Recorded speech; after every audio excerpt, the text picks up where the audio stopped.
E diz assim a palavra do nosso Deus: como se foram multiplicando os homens na terra, e lhes nasceram filhas, vendo os filhos de Deus, que as filhas dos homens eram formosas, tomaram para si mulheres, as que entre todas mais lhes agradaram. Então disse o Senhor: o meu espírito não agirá para sempre no homem, pois este é carnal, e os seus dias serão 120 anos. Ora, naquele tempo havia gigantes na terra, e também depois, quando os filhos de Deus possuíram as filhas dos homens, as quais lhes deram filhos. Estes foram valentes, varões de renome, na antiguidade. Viu o Senhor que a maldade do homem se havia multiplicado na terra, e que era continuamente mau todo o desígnio do seu coração. Então se arrependeu o Senhor de ter feito o homem na terra, e lhe pesou isso no coração. Disse o Senhor: farei desaparecer da face da terra o homem que criei, o homem e o animal, os répteis e as aves dos céus, porque me arrependo de os haver feito.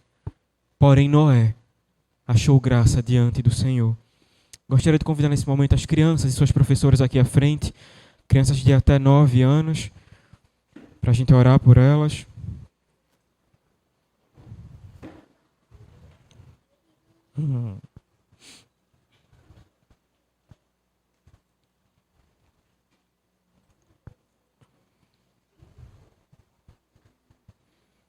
Muito bem, vamos fechar nossos olhos, vamos orar.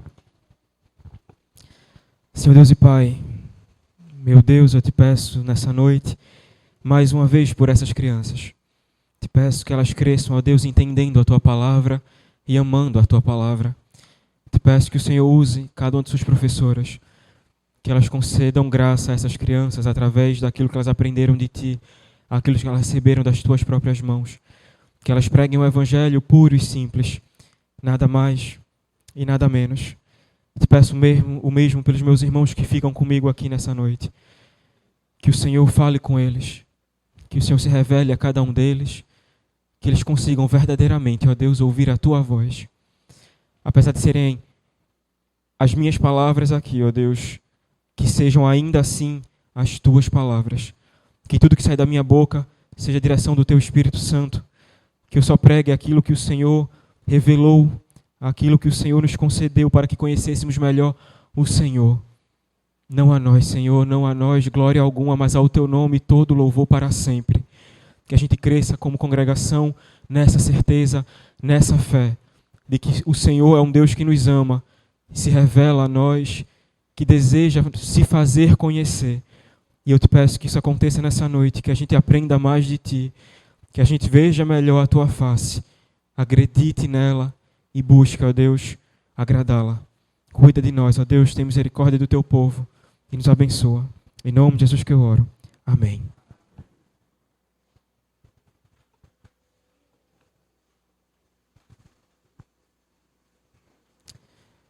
Meus queridos, nós temos conversado muito sobre Gênesis e eu tenho usado algumas ilustrações de mitologia grega para representar aquilo que a gente tem conversado, e hoje não será diferente. A gente tem conversado muito sobre Odisseu, sobre toda a jornada dele, enfrentando monstros e desafios e provações ao longo de sua jornada, mas hoje eu gostaria de falar de um outro herói. Gostaria de falar de um herói que vocês conhecem muito bem, que Odisseu conheceu muito bem, Aquiles. Aquiles era um herói como poucos na terra. Era um homem corajoso, valente, e era impressionante que ele era praticamente indestrutível. Aquiles era praticamente imune à morte. Ele vencia todas as guerras, ninguém conseguia derrotá-lo. Ele era forte, ele era rápido, ele era esperto. Nenhuma arma conseguia verdadeiramente derrubá-lo, seu corpo era invulnerável. E por que isso acontecia? Por que Aquiles, sendo homem, era imune dessa forma? A mitologia fala pra gente, a história fala pra gente, que Aquiles era filho de uma ninfa chamada Tétis. Tétis era imortal, mas o pai de Aquiles era um homem mortal, chamado Peleu. E por ela ser imortal, ela teve medo que seu filho por ser filho de um mortal, viesse a morrer também. Então ela pega Aquiles muito novinho ainda, muito criança, e ela vai até o rio Estige. O rio Estige é o rio que separa o mundo dos vivos e o mundo dos mortos, que a mitologia chama de submundo, o Hades. Então ela vai até esse rio, que era um rio poderoso, pega Aquiles pelos calcanhares e coloca ele nas águas, para que ele se tornasse mortal. Então toda a área do corpo de Aquiles que a água tocou, de fato, encontrou um nível de superioridade, de imortalidade. Mas o calcanhar, por onde a sua mãe segurou, não recebeu a água. E esse lugar específico não recebeu o poder e a magia do rio. No nosso texto de hoje, a gente tem uma compreensão parecida, de entender de que nenhum homem, por mais que pareça, é verdadeiramente imune à morte e imune ao poder do pecado. A gente tem caminhado em Gênesis, como eu falei. Temos entendido no livro dos começos qual foi o nosso começo. A gente entendeu aqui muito sobre a nossa humanidade. A gente entendeu como a gente foi criado, a gente entendeu a nossa queda, a gente entendeu as consequências dessa queda.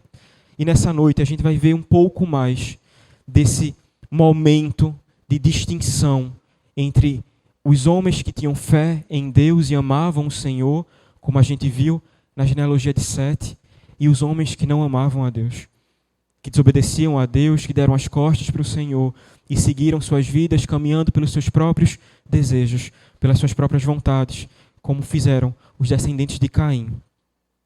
No capítulo que a gente está hoje, no texto que a gente está hoje, o capítulo 6, a gente começa a ver um registro de uma história de um homem que todos vocês conhecem muito bem.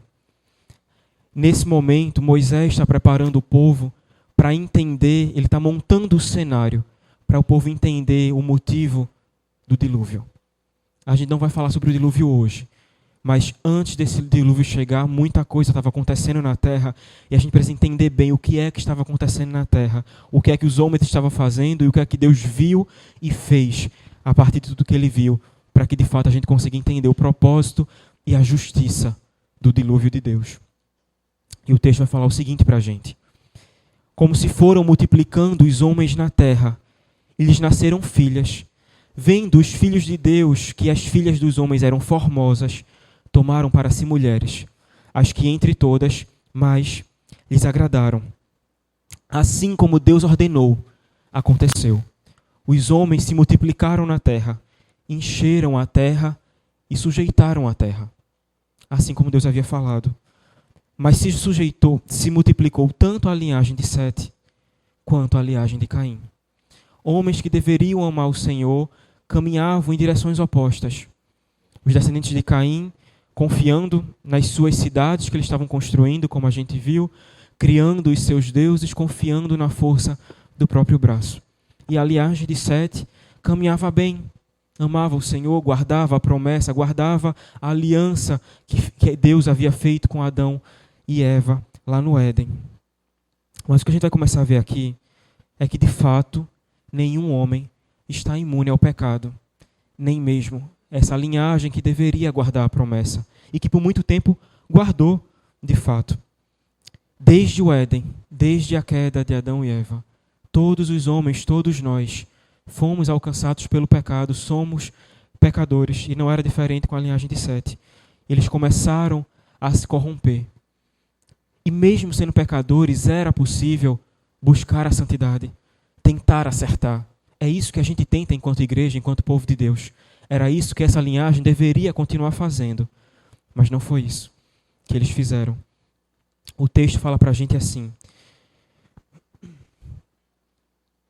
vendo os filhos de Deus, que as filhas dos homens eram formosas. E uma coisa importante sobre essa passagem, é uma passagem curta de 8 versículos, mas nela a gente vai encontrar um monte de casca de banana, um monte de passagem, um monte de expressão que a gente pode facilmente interpretar errado. Então a gente vai passar por cada uma delas, cada um dos versículos, entendendo devagarzinho o que é que Deus está ensinando para a gente consiga interpretar o todo. E o que é que eu vou pedir a vocês? A gente vai passar por cada um desses desafios exegéticos, de interpretação. Mas o propósito maior do texto não é que você foque em um ponto, é que você entenda o todo. Tá certo? Então tem questões mais difíceis de entender, questões que a gente não encontra consenso entre os teólogos, mas a gente vai encontrar a direção de Deus para o que Ele quer revelar para nós nessa noite. Isso a gente vai conseguir fazer sem nenhum problema. E essa primeira expressão, os filhos de Deus e as filhas dos homens, já aparece causando algum tipo de problema.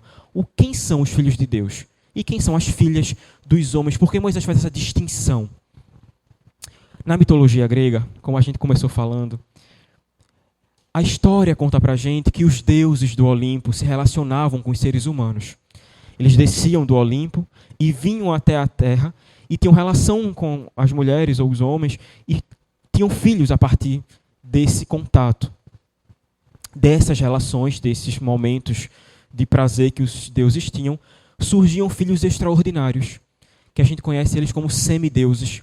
Aquiles, por exemplo, não era filho de um deus, mas era filho de um ser mitológico poderoso que era uma ninfa, sua mãe Tétis. Mas a gente conhece muitos outros. Hércules é um desses homens, Perseu, Teseu, homens que verdadeiramente tinham uma linhagem dividida. Eles estavam entre o mundo dos mortos, o mundo dos humanos e o mundo do Olimpo, dos deuses. E alguns teólogos interpretam essa passagem como se fosse mais ou menos isso. Como se esses filhos de Deus fossem filhos de seres celestiais. Não do próprio Deus que tivesse descido, mas de seres celestiais que tivessem vindo à Terra, tido relações com as mulheres e tivessem tido filhos poderosos, grandes homens, homens que realmente se destacavam dentre os outros. Pode parecer muito absurdo para a gente essa interpretação, mas por que ela é muito defendida? Porque lá na história de Jó, todo mundo conhece a história de Jó, quando a história começa, a passagem diz assim, Jó capítulo 1, versículo 6.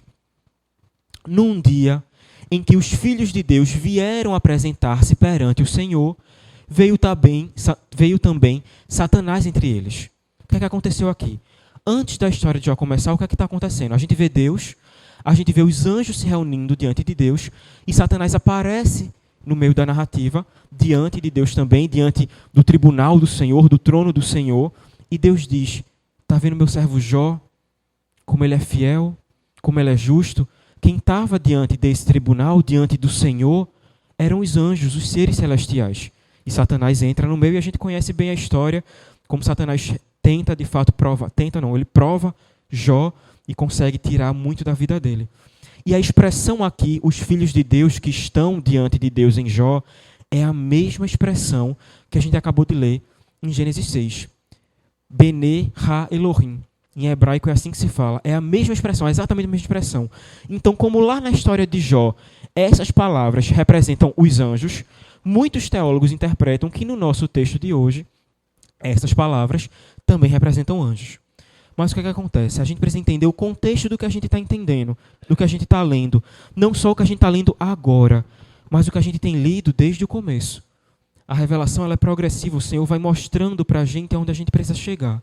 Então, dentro desse contexto aqui, Calvino e outros teólogos vão ter uma interpretação diferente, que eu particularmente acho que faz muito mais sentido.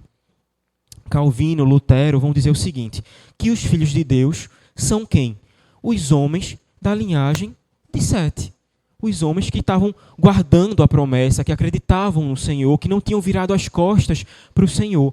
Os filhos de Deus são esses homens que possuem uma linhagem divina, desde Adão, a fé de Adão, que passaria depois por Abraão, Davi, até chegar a nós hoje. Os filhos de Deus são esses filhos. E quem são as filhas dos homens? As mulheres que eram filhas da linhagem de Caim. Essa é a interpretação que a gente tem, que a gente entende que eram, de fato, mulheres muito bonitas, mas que não amavam o Senhor. Elas tinham uma beleza externa muito grande, muito aparente, mas por dentro, o coração delas não era tão bonito quanto elas aparentavam ser por fora. E o que é que vai acontecer? Os argumentos que Calvino vai usar para defender isso. O próprio Jesus, lá no Evangelho de Mateus, ele vai dizer o seguinte. Ele está respondendo aos saduceus. Os saduceus provocaram Jesus falando da ressurreição. E aí eles vão dizer assim, mas se uma mulher teve vários maridos, quando houver a ressurreição? E os saduceus nem acreditavam em ressurreição. Aí ele diz assim, ela vai se casar com qual? Na ressurreição. Quem vai ser o marido dela se ela se casou com vários? Aí Jesus diz, errais, por não conhecer as Escrituras. Porque na ressurreição, ninguém se casa, nem se dá em casamento, assim como os anjos. Então não faz sentido nessa passagem serem os anjos que estão descendo à terra, se casando e tendo relações com essas mulheres. Então Calvino usa essa passagem, como a gente sempre diz, a Bíblia explica a Bíblia. Uma passagem mais obscura, mais difícil de entender, a gente lança luz sobre ela com outras passagens. Então elas vão se complementando e se respondendo. Então a gente vai ter essa compreensão de que os filhos de Deus, a linhagem de Sete, que até então caminhava bem, como a gente viu Enoque, por exemplo, né? Um homem que caminhava com o Senhor, andou com o Senhor, um homem que amava a Deus de fato. O outro Lameque, né? Existem dois Lameques, mas o bom Lameque amava a Deus, guardou a aliança, e esses homens deveriam fazer o mesmo, e a gente esperava que eles continuassem fazendo isso. O que vai acontecer agora é que esses homens começam a deixar de transparecer, de revelar a imagem do seu Deus e começam a se conformar com a imagem dos outros homens. Mesmo aqueles que deveriam guardar, que estavam guardando, que estavam acertando, começaram agora a se perverter. E a gente vai vendo esse cenário do dilúvio começar a tomar forma. Porque se fosse só uma questão de juízo para os homens da linhagem de Caim, não precisava morrer todo mundo. Por que vai ter que morrer todo mundo? Porque essa linhagem que estava santa, que estava fiel, deixou de ser fiel. E é por isso que o dilúvio vai vir para trazer juízo sobre todos. A interpretação, na verdade, então, é mais simples do que poderia ser, e a gente tem que ter muito cuidado com isso. Às vezes a gente fica procurando pelo em ovo, como diz o ditado. Coisas que são simples na Bíblia, e a gente fica tentando encontrar significados difíceis e complicados, mas a palavra de Deus é muito clara para o que ela intenta fazer. Então é mais difícil a gente interpretar com todas essas variações, pensando nessas fórmulas estranhas, do que só pensar, entendendo dentro do texto de onde a gente veio. O que é que a palavra estava falando antes desse ponto? Das genealogias, falando para a gente dos homens. E o que é que vai vir depois? O juízo dos homens. Não é um juízo contra seres celestiais, é um juízo contra toda a humanidade. E Salomão foi muito sábio em dizer que não há nada de novo debaixo do céu, porque de fato não há. O texto que a gente leu agora mostra como a essência da experiência humana, ela só se repete. Os mesmos ciclos, os mesmos pecados, as mesmas paixões, tudo se repetindo desde o Éden. Porque olha para o texto aqui de novo. Ele vai dizer, vendo os filhos de Deus, que eram formosas, agradáveis aos olhos, as filhas dos homens, tomaram para si as que mais lhes agradavam. Quem foi que fez isso? Que olhou para uma coisa, viu que era bom, tomou para si? Eva. E quem fez isso depois? Acã. E quem fez depois? Davi. É a mesma história, se repetindo nas gerações dos homens. Os homens olham para algo que querem, esquecem o que o Senhor disse, só conseguem pensar no que eles sentem, no que o coração deles diz, tomam aquilo, quebram a lei e se afastam de Deus. É isso que está acontecendo. O problema não foi só o casamento com as mulheres da descendência de Caim, foi que no coração daqueles homens, eles começaram a esquecer o Senhor. Começaram a abandonar o que Deus havia dito, deixar de priorizar o que Deus desejava para a vida deles, pela beleza dessas mulheres.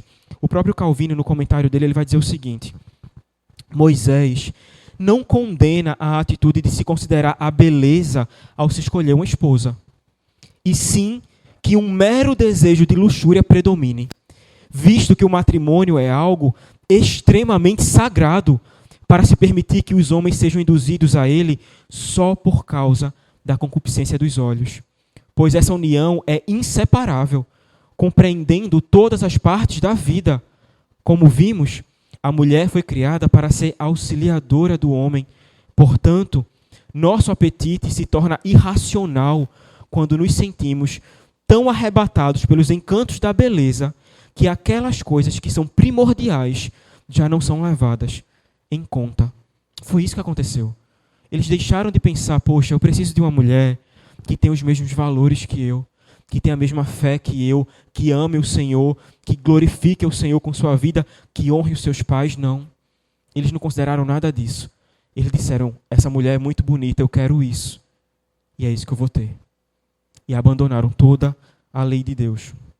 A questão é que eles não estavam mais olhando para o Deus que eles deveriam verdadeiramente considerar. Qual é a opinião que importa? É a de Deus. Não importa o que ninguém fala de você, não importa nem o que você pensa sobre si mesmo, importa o que Deus pensa de nós. E eles abriram mão disso, abriram mão da identidade que eles tinham nesses relacionamentos. E a gente vê isso se repetindo ao longo de todo o Antigo Testamento. Deus fala, não se mistura com os povos pagãos. Preserva a tua fidelidade, permanece casando com quem é da nossa nação, de Israel. E todas as vezes que os homens se casam com mulheres de outras nacionalidades, mulheres, e o problema não era a nacionalidade, não era a etnia, era a fé desses povos. Eles não amavam a Deus, pelo contrário, eles tinham vários outros deuses. E é isso que começa a acontecer aqui. Mas é exatamente a essência do que a igreja faz. Individual e coletivamente, é isso que a gente faz. A gente olha para o que a gente quer e a gente começa a fazer concessão. Dizer, não, mas eu sei que eu não posso fazer isso. Eu sei que não é isso que Deus quer para mim, mas eu vou assim mesmo. A gente faz isso. A gente faz isso. Então a gente olha para esse texto como se fosse algo distante e muito realmente afastado da nossa realidade, se casar com uma mulher. Mas a gente faz a mesma coisa, é o mesmo pecado de Eva, desses homens, de Acã, de Davi, o nosso. É o mesmo princípio, a gente olha para o que a gente quer, a gente esquece o que é que Deus quer. E a gente vai atrás disso e abre mão de tudo. E o Senhor percebeu a mudança do coração desses homens e viu que não era só uma mudança de comportamento, era uma mudança de coração. No versículo 3, Moisés diz, então disse o Senhor, o meu espírito não agirá para sempre no homem, pois este é carnal, e os seus dias serão 120 anos. O breve catecismo, na sua primeira pergunta, a pergunta mais conhecida por todos nós, vai dizer para a gente que o fim principal do homem é glorificar a Deus e alegrar-se nele para sempre. Esse é o propósito de existirmos. E o que Deus olha agora é de que esse propósito não estava sendo cumprido. Ele olha para a vida na terra e diz, não tem ninguém glorificando o meu nome. O Espírito de Deus é a fonte da vida natural. Estamos vivos porque Deus escolheu que estivéssemos vivos. E agora, esse fôlego de vida que Ele nos deu para glorificá-lo, Ele está dizendo, eu vou tomar de volta. O meu Espírito não agirá mais nesse povo, a vida deles não será mais longa como a gente viu que estava sendo. Ela se reduzirá a 120 anos. Mas essa passagem também tem uma questão aqui de interpretação. Alguns teólogos entendem o seguinte, que quando Deus diz que eles vão, seus dias serão 120 anos, é como se ele estivesse dizendo assim, ninguém vai viver mais do que 120 anos agora. Muita gente entende dessa forma, mas não é isso que Deus está dizendo. Por que que não é isso? É fácil a gente entender isso, porque a gente acabou de estudar a genealogia de Adão. E a gente viu nessa genealogia que vários daqueles homens viveram por mais de 900 anos. O próprio Adão viveu por 950 anos. Então a gente entende que vivia por muito tempo, Deus olhou para ele e disse, não vai viver mais tanto tempo, vai viver por 120 anos agora, vou botar um limite. Aqui é fácil a gente fazer essa interpretação. Mas por que que Deus não está dizendo isso? Porque a própria Bíblia vai mostrar que após o dilúvio, os homens continuaram vivendo muito. A expectativa de vida vai começar a cair para a realidade que a gente entende hoje. Aos poucos ela vai caindo, mas eles ainda assim vão viver por muito tempo. Eu trouxe alguns exemplos para vocês. Noé, o primeiro, viveu por 950 anos. Sem, um dos seus filhos, viveu por 600 anos. O filho de Sem, Arfaxade, viveu por 438. Então você vai vendo que a perspectiva ela vai caindo, mas ainda assim ela está muito longe de 120.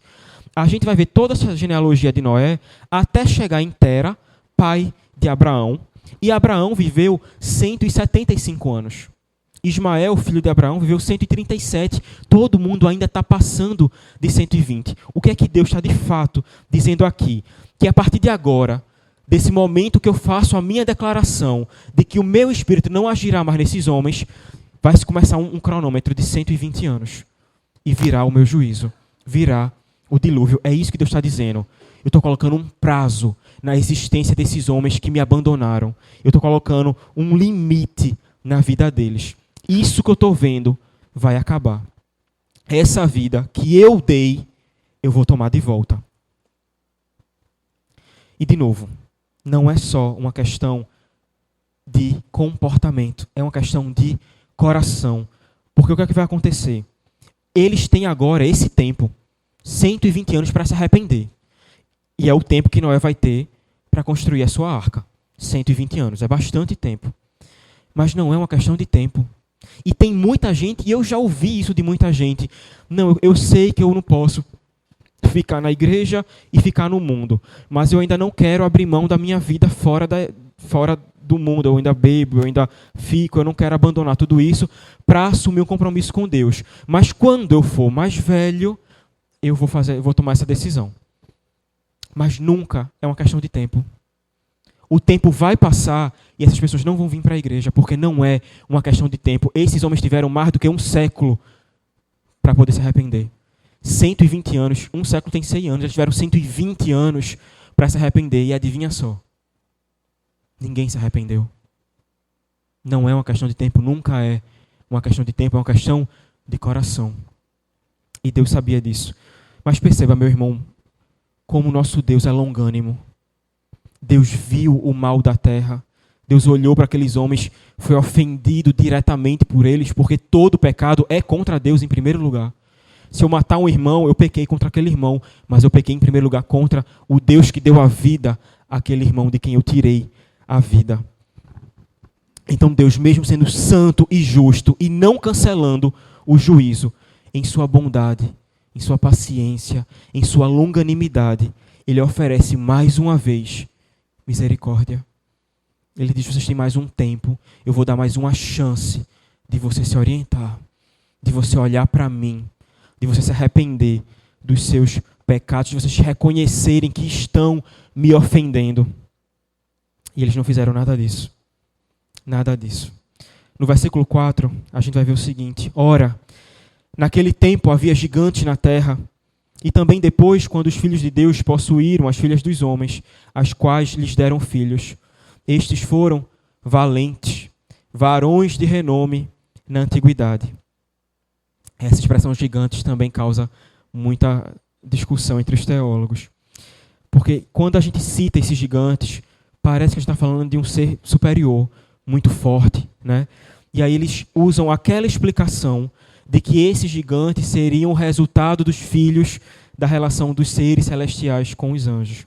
Mas o que é que esses gigantes representam para a gente? O que é que Calvino defende? E o que é que eu entendo que de fato seja verdade em relação a isso?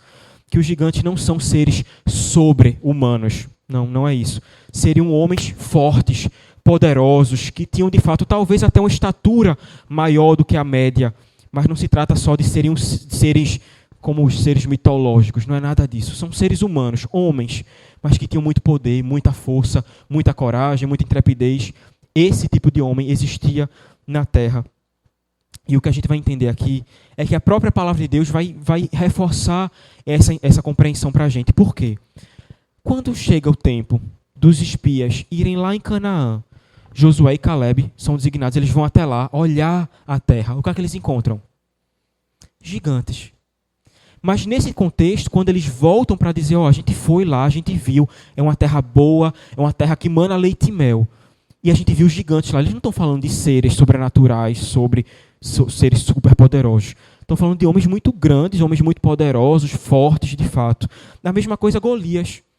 Não era um ser extraordinário, era um homem muito grande. Então a intenção que a gente entende aqui da passagem é falar desse porte, falar dessa postura que eles tinham, dessa autoridade que eles tinham, da força, do poder que eles exerciam sobre os homens naquela época. E Moisés vai dizer que eles eram valentes, varões de renome. E aí Calvino diz o seguinte: Moisés acrescenta que eles foram varões de renome, indicando assim que se vangloriavam da sua perversidade, exerciam cruelmente domínio e conquistaram para si poder e fama, injuriando e oprimindo seus irmãos. E uma questão importante sobre esse nome, um pouco mais técnica, mas que vale a pena a gente colocar. O nome aqui desses gigantes, no original, é Nefilins. É assim que a gente chama eles, Nefilins. É assim que a Bíblia chama. E esses Nefilins esse nome hebraico, a raiz é a mesma de um verbo, que é o verbo nafal. E nafal quer dizer cair. Então a gente tem dois caminhos aqui. Talvez eles fossem chamados de nefilins, porque eles literalmente caíam sobre os homens, eles oprimiam os homens, colocavam peso sobre os homens, sabe? Colocavam sua autoridade sobre eles. Então talvez o nome viesse desse sentido, de que eles botavam peso, caíam sobre eles, no sentido de se colocar sobre eles, sobrepujá-los, oprimi-los de fato. E aí teriam, por essa opressão, esse reconhecimento, esse temor dos homens de que eles eram realmente homens muito importantes, muito temíveis. Mas, ao mesmo tempo, a gente está vendo aqui a perspectiva dos homens, olhando para os outros homens. Mas eu queria trazer para vocês a perspectiva de Deus, de como o Senhor encara e enxerga tudo isso que está sendo relatado aqui. Nafal quer dizer cair. E para Deus, às vistas de Deus, por mais que aqueles homens fossem muito poderosos, muito fortes, muito grandes, muito tudo, para Deus, eles eram só homens que iriam cair pelo seu juízo. E nada mais. O que era motivo de glória para eles, diante dos homens, era o motivo da sua queda diante de Deus. Essa autoridade, essa ousadia, faria com que eles perecessem quando Deus enviasse o seu dilúvio, porque não importa o quão forte, quão poderoso, quão violento, quão famoso seja o homem, quando o dilúvio chegasse, ninguém se salvaria por conta própria. Ninguém. Ninguém mesmo, porque essa maldade não se resumia a esses homens poderosos, senão só eles teriam morrido. Eles eram poderosos e faziam muito mal às pessoas, mas todo mundo estava corrompido. Toda a humanidade, inclusive a linhagem de Sete, como a gente está entendendo aqui, estava caminhando em corrupção, abrindo mão do Senhor e abrindo mão da sua palavra, e o Senhor viu isso. O Senhor viu tudo isso.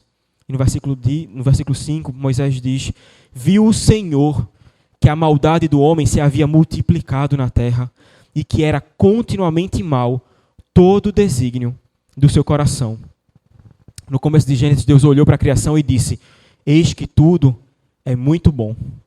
Deus olha agora para a sua criação, olha para a humanidade e diz: eis que todos são muito maus. No versículo 1 desse capítulo, a gente viu que os homens se multiplicaram. Agora, no versículo 5, a gente está vendo que a maldade se multiplicou, e isso não é coincidência. A relação é diretamente proporcional. Quanto mais homens que não amavam o Senhor havia na terra, maior crescia a maldade, mais crescia a maldade deles, a violência, o desamor pelo Senhor e pelo próximo. O texto é muito claro. Não é que o homem fosse um pouco mau, e não é que o homem era mau às vezes. O texto diz: era continuamente mal todo desígnio do seu coração. Não tinha áreas cinzentas, eram maus o tempo todo, com tudo que faziam e com todos que estavam perto deles. E o texto levanta uma questão importante aqui para a nossa doutrina: a consciência da depravação total. E o que é depravação total? É a expressão que a tradição reformada usa para dizer que tudo no homem está manchado pelo pecado. Depravação total significa isso, que todos nós estamos, em todos os sentidos, manchados pelo pecado. Nossa mente, nossa vontade, nossas ações, nossas emoções, tudo foi maculado. Tudo. Moisés não está falando de atos isolados. Ele vai à fonte das ações e das decisões dos homens. Ele vai dizer que todo o desígnio do coração. Porque, de novo, e como sempre, é uma questão do coração do homem. A corrupção não estava fora. Estava dentro. E isso mostra que a salvação ela não pode existir, não faz sentido a gente ter uma expectativa de nada que nos mude por fora. A gente tem que ser lavado por dentro, transformado por dentro. As leis podem restringir o pecado. A educação pode treinar o comportamento, mas nada disso vai regenerar o coração. Nem o juízo de Deus regeneraria o coração, porque o dilúvio viria. E quando o dilúvio acabasse, o pecado voltaria para a terra. E se espalharia para a terra até hoje. Até nós. Nada conserta o pecado se não for o próprio Deus. Nada.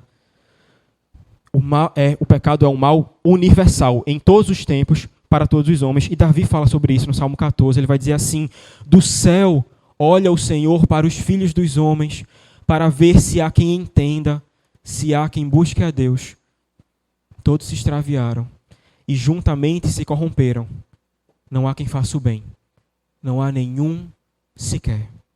Foi isso que Deus viu naquele momento. Ele olhou para a terra e disse: ninguém glorifica esse mal. E vendo todo o mal, isso entristeceu o Senhor. Versículos 6 e 7.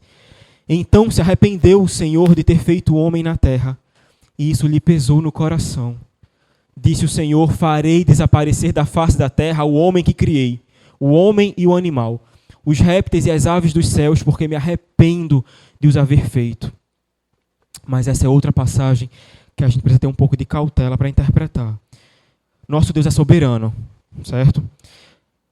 Ele conhece tudo e tudo acontece de acordo com a sua vontade. É isso. Deus controla todas as coisas. Ele não é pego de surpresa. Nada que acontece está fora do controle dele. E a Bíblia nos diz que Deus é imutável. Ele não muda de jeito nenhum. Inclusive, Tiago vai falar: toda boa dádiva e todo dom perfeito são lá do alto, descendo do Pai das luzes, em quem não pode existir variação ou sombra de mudança. Mas, ao mesmo tempo que a gente vê a Bíblia falando em tantas passagens que Deus não muda, que Deus é o mesmo. Em Hebreus 13:8, por exemplo, vai falar de Jesus Cristo, nosso Deus. Que Jesus Cristo ontem e hoje é o mesmo e o será para sempre. Malaquias 3:6 vai dizer: porque eu, o Senhor, não mudo. Se ele não muda, como é que aqui a gente está vendo esse arrependimento? Deus não muda de opinião, não muda de vontade, não muda em nível nenhum. A gente entendeu isso, a palavra deixou claro isso. Então por que, eu pergunto a vocês nessa noite, Moisés está dizendo que Deus se arrepende? Isso indica algum nível de mudança, não? Não parece indicar isso? O termo se arrepender, Deus estava fazendo uma coisa e disse: não quero mais isso, vou ter que fazer outra coisa. Parece que ele teve um choque. Aí a gente precisa entender algumas coisas em relação a isso. Deus, o nosso Deus, é um Deus pactual. É um Deus de aliança. Ele escolhe se revelar e ele escolhe se relacionar conosco através de uma aliança. E a gente sabe disso. Ele, na sua soberania, define os termos dessa aliança, desse relacionamento. E ele, por nunca mudar, ele se compromete a cumprir essa aliança. Não é isso que a gente entende? Que Deus fez uma aliança conosco e ele é fiel e não muda. Nem em relação a quem ele é, nem em relação à aliança que ele fez com nós. Mas a gente vai começar a entender que, de acordo com como nós respondemos a Deus, a forma que a gente se comporta muda a forma como Deus interage conosco. E isso foi o que ele definiu nos termos da aliança. Se você age com fé, Deus age de uma forma conosco. Se ele age com incredulidade, ele age de outra forma conosco. O nosso relacionamento com ele muda, mas ele não muda. O que muda é a forma do relacionamento, porque quem mudou? Nós. Havia uma aliança, e essa aliança foi quebrada. A gente começou a agir de uma forma diferente. E aí Deus passou a agir de modo diferente. Mas isso é quem ele é. Ele disse: eu sou um Deus santo e justo. Então ele age com justiça e santidade. Ao mesmo tempo que é um Deus misericordioso, gracioso e bondoso, e age com misericórdia, graça e bondade. A mesma santidade que aprova o bem, necessariamente vai desaprovar o mal. É isso que a gente entende. Então, diante de Deus, se os homens agem em pecado, Deus vai reagir com juízo e santidade. Se eles agem com fé e fidelidade e obediência, Deus vai reagir a eles com graça e bondade. Então, da nossa perspectiva, a gente olhando para Deus, a gente vê faces diferentes desse Deus.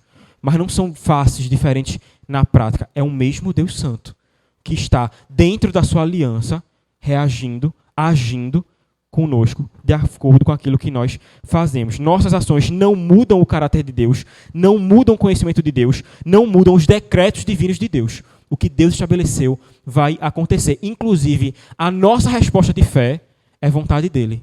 Porque quem nos deu a fé foi Deus. Então, o que vai acontecer aqui nesse texto e em vários outros textos é de que a única maneira que Moisés tem de explicar para os homens o que está acontecendo é colocar em palavras humanas para que os homens consigam humanamente entender.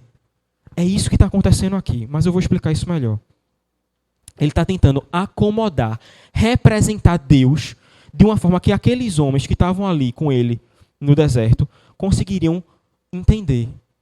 Os homens entendem o que é arrependimento. Então, quando Moisés diz, Deus arrepende-se, os homens conseguem entender o que é que aquilo significava, pelo menos, mais ou menos. Então, vê só.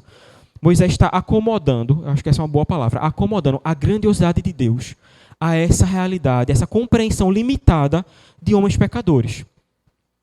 Mas esse texto tem uma outra questão que ajuda a gente a entender essa primeira aqui.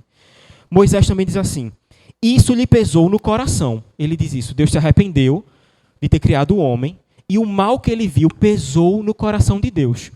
Mas Deus tem coração? Não. Deus é espírito, Deus não tem um coração como a gente tem um coração. O que é que Moisés está fazendo? Conformando, fazendo a gente entender da nossa forma, da forma humana, o que é que se representa ter um coração. A gente chama isso em teologia de antropomorfismo. Dá uma forma de homem a Deus para que a gente consiga entender. Outros exemplos que a gente consegue ver isso na Bíblia, e a Bíblia está cheia de exemplos. Isaías 59:1 vai dizer assim, eis que a mão do Senhor não está encolhida para que não possa salvar, nem surdo o seu ouvido para não poder ouvir. 1 Pedro 3,12 diz, porque os olhos do Senhor repousam sobre os justos, mas o Senhor, Pedro fala de olhos, mas o Senhor não tem olhos, ele é espírito. Isaías fala sobre mão e ouvidos, mas Deus não tem mão e ouvidos. Moisés fala de coração, mas Deus não tem coração. O que ele está fazendo aqui é ajudando a gente a entender, falando de uma forma que a gente consegue compreender. Quando ele diz, Deus sabe todas as coisas, é onisciente. Mas como é que é mais fácil para a gente entender? Dizendo, ó, Deus está vendo você. Ele olha para você, os olhos de Deus estão sobre vocês. E a gente consegue entender que Deus percebe quem a gente é, ele enxerga a gente, ele conhece a gente. É isso que está acontecendo. E assim como a Bíblia faz isso com as questões do corpo, Deus faz isso, a Bíblia faz isso com as questões dos sentimentos. Dar um corpo a Deus é antropomorfismo. Dar sentimentos humanos a Deus é antropopatismo. São palavras difíceis, você não precisa decorar essas palavras, só entender o que elas significam. Que os homens na Bíblia vão, através pela própria sabedoria de Deus, usar termos que a gente entende. Então, quando a Bíblia fala que Deus se ira, que o Espírito tem ciúmes, que Deus se arrepende, o que é que ele está dizendo? Uma forma da gente facilmente compreender um sentimento para que a gente compreenda que Deus sentiu algo de fato ao ver tudo aquilo. Um exemplo bom em 1 Samuel 15 é assim, diz o seguinte, então veio a palavra do Senhor a Samuel dizendo, arrependo-me de haver constituído Saul rei, porquanto deixou de me seguir e não executou as minhas palavras. A mesma questão, Deus se arrependendo de alguma coisa. Mas nesse mesmo texto, nesse mesmo capítulo, Samuel vai dizer o seguinte, também a glória de Israel não mente. A glória de Israel é o próprio Deus. A glória de Israel não mente, nem se arrepende, porquanto não é homem para que se arrependa. Tá? Então o que é que está acontecendo aqui? Moisés quer expressar, quando ele fala arrependimento de Deus, ele quer dizer que, não, ele está dizendo que Deus mudou de ideia, que Deus é inconstante. Ele está dizendo que Deus sentiu desgosto por aquilo que ele viu, uma santa indignação por aquilo que ele viu, e dentro da sua aliança, o seu comportamento com aqueles homens agora seria diferente. Não seria mais de graça e bondade, mas ele alteraria dentro de quem ele é e do que ele já havia dito que faria, ele iria corresponder às suas próprias palavras, porque Deus não mente. Ele diz agora, a posição que eu estava tendo, eu não vou ter mais. Eu vou ter uma outra postura diante de tudo que eu estou vendo. É isso que está acontecendo. Tá? Porque tem gente que fala isso. Não, se Deus se arrepende, Deus não sabe todas as coisas. E Deus sabe todas as coisas. Mas a questão é essa, nós somos seres limitados, humanos, falhos, pecadores, e a gente precisa entender quem Deus é. E a única forma que a gente pode fazer isso, até a gente chegar no céu e ver Deus de fato, até lá, a gente precisa desses meios, desses caminhos, de uma linguagem que se conforme ao que o nosso entendimento, o nosso intelecto consegue absorver. Ficou claro até aqui o que é que está acontecendo? Então, quem mudou foi o homem. Quem foi traído aqui foi Deus. Havia uma aliança, havia um pacto que os homens quebraram. Quem abandonou o Senhor foi o homem. Deus permaneceu o mesmo desde sempre e será o mesmo para sempre. E glória a Ele por isso. Porque a gente consegue confiar que tudo que Ele prometeu, Ele vai cumprir. Ele não vai voltar atrás, Ele não vai desistir de nós. Ele nos deu fé, nos ama e Ele vai nos preservar até que a obra se complete.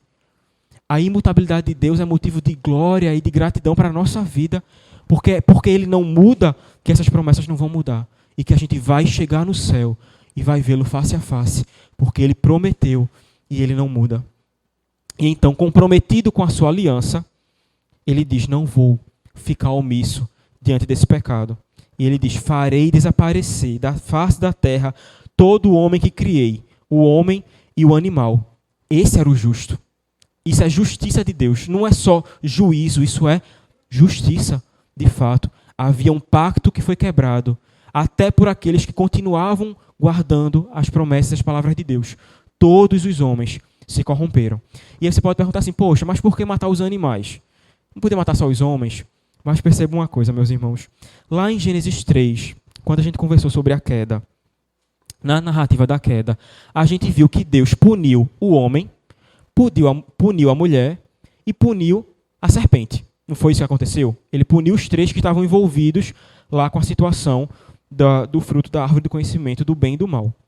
Mas ele diz no versículo 17, quando ele está colocando para Adão e Eva as consequências daquele pecado, ele diz que maldita é a terra por tua causa.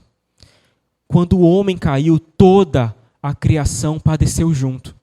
E é isso que vai acontecer aqui agora. Os homens eram responsáveis pela criação, não cuidaram devidamente, então toda a criação padece e sofre pela decisão dos homens. E isso acontece em todos os níveis até hoje. Nós, como filhos de Deus, deveríamos preservar a criação de Deus. Mas o mundo inteiro está poluído, destruído. As florestas estão desmatadas, os rios estão poluídos, os animais estão sendo mortos à torta e à direita por motivo nenhum, porque a gente não cuidou da criação.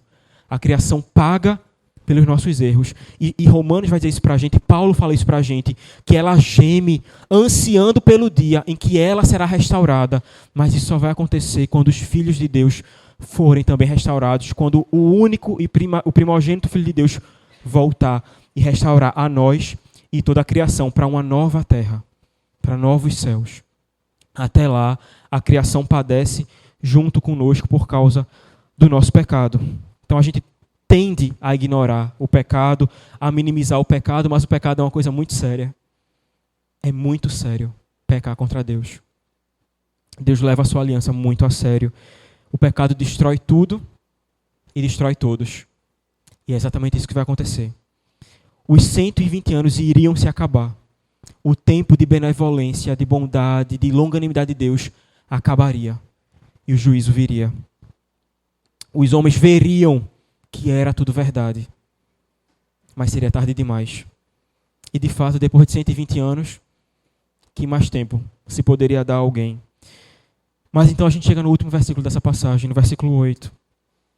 E o versículo diz assim para a gente: porém Noé achou graça diante do Senhor. Em meio ao juízo, em meio à santa ira de Deus, Deus continua sendo misericordioso com os homens. Continua revelando sua graça. Noé também não era digno de nada. Noé também era um homem pecador, como todos nós somos.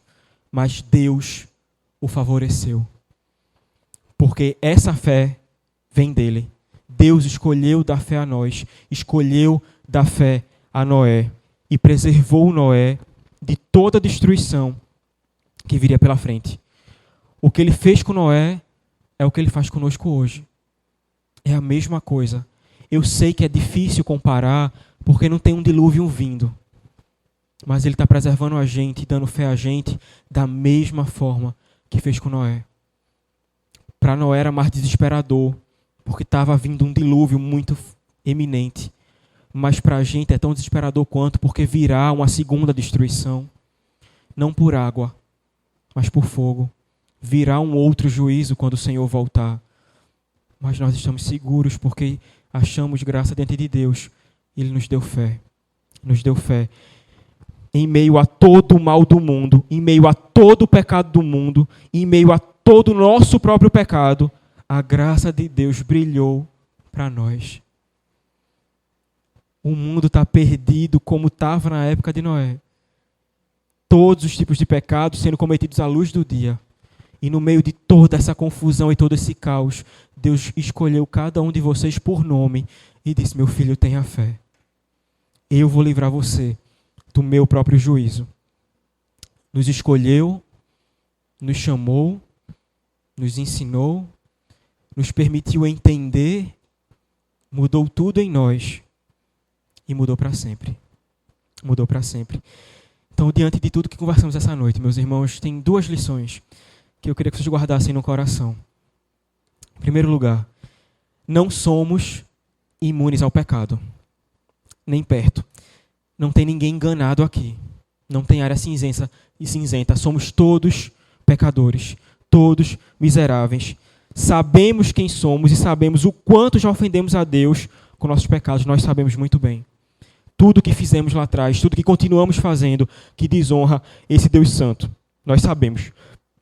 Mas Deus, com misericórdia e longanimidade, nos concede tempo para nos arrependermos.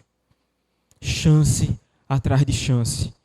Mas assim como a sua bondade garante esse tempo, a sua justiça e santidade darão um fim, darão um prazo a esse tempo. Hoje temos mais uma oportunidade de reconhecer os pecados, de confessar os pecados, de abandonar os pecados. Então, meu irmão, não desperdice outra chance. Não faça pouco da longanimidade de Deus. Não faça. Porque essa bondade é para você. Ele está dando tempo a você de perceber os seus pecados, reconhecê-los, confessá-los e abandoná-los como ele fez com esses homens. E o tempo é hoje. Não deixe para amanhã, porque foi isso que os homens fizeram. O amanhã chegou e eles não se arrependeram. E não só isso, mas não se esqueça da longanimidade que Deus nos dá, que Ele nos concede. E a partir do que Ele faz por nós, a gente deve fazer pelo próximo. Oferecer aos outros essa paciência, essa longanimidade, essa bondade, porque longanimidade é parte do fruto do Espírito que habita em nós. E até nossas crianças sabem disso. Deus pede que nós sejamos como Ele é. Ele pede que a gente faça e reflita quem Ele é, que a gente seja como seu filho, que a gente reflita os seus atributos. Como esses homens da linhagem de Sete pararam de fazer, a gente não pode parar de fazer. A gente precisa continuamente refletir os atributos de quem o nosso Deus é em nós, e não aquilo que a gente vê espalhado pelo mundo. Seja tardio em irar-se e pronto a perdoar. Seja tardio em falar e pronto a ouvir. Reflita o seu Deus por tudo que Ele fez por você. Em segundo lugar, não se engane pelas aparências. Deus não vê como nós. Todos os homens poderosos e temidos da terra são, aos olhos de Deus, apenas homens caídos. Só isso. E nada mais. Homens que traíram a aliança, que abandonaram o Senhor. Mas a gente se deixa encantar pela retórica, a gente se deixa encantar pela beleza, a gente se deixa encantar pelo dinheiro, a gente se deixa encantar por qualquer coisa. E se entrega às palavras desses homens. Não confie nos homens. Confie em Deus que salvou e preservou você até aqui. Não confie nas palavras dos homens, não confie nas promessas dos homens, confie em Deus. Confie em Jesus. Confie no Messias. O único homem imune ao pecado, verdadeiramente imune ao pecado. Aquele que não tem o calcanhar de Aquiles. Mesmo sendo 100% homem, Deus continuou sendo 100% Deus. Não tem mudança nele. Ele não falhou em nada, ele não pecou em nada, não quebrou a lei em nível nenhum. O nosso único e verdadeiro herói nessa guerra se chama Jesus Cristo. Só isso. Então, minha oração, meus irmãos, por todos nós, nessa noite, é que cada um de vocês, ache graça diante de Deus. Seja preservado como Noé foi. Porque quando o juízo voltar, você precisa estar em algum dos lados. Ou aquele que vai reinar com Cristo, ou aquele que vai perecer e padecer diante do juízo de Deus. Ainda há tempo, mas não haverá tempo para sempre. Então que o Senhor tenha misericórdia de nós, nos ilumine e permita verdadeiramente que a gente reconheça os pecados, abandone os pecados e viva para Ele. Vamos orar mais uma vez? Senhor Deus e Pai, nós estamos aqui, ó Deus, diante de Ti, certos de que o Senhor está em nosso meio, presente nesse lugar, falando conosco, nos exortando mais uma vez a abandonarmos o velho homem. E nós te agradecemos por mais uma chance, por mais uma oportunidade, ó Deus, que o Senhor nos dá de verdadeiramente fazermos o que é certo, fazermos o que é justo. Então nos ajuda, ó Deus, a ajudar cada um dos meus irmãos e irmãs aqui nessa noite a entender os seus pecados, a entender o mal que estão fazendo ao teu coração, ao quebrar a tua lei, a se arrependerem, a confessarem e a abandonarem cada um desses pecados. Te peço, ó Deus, que se eles não estão conseguindo fazer isso sós, que eles peçam ajuda, que eles contem com o teu povo, ó Deus, para que a gente caminhe junto, cresça junto e permaneça fiel junto.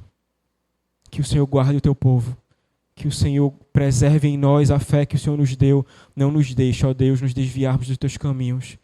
Não deixe a gente fazer o que a linhagem de Sete fez. Eles te conheciam, eles sabiam a verdade e eles escolheram seguir o próprio coração.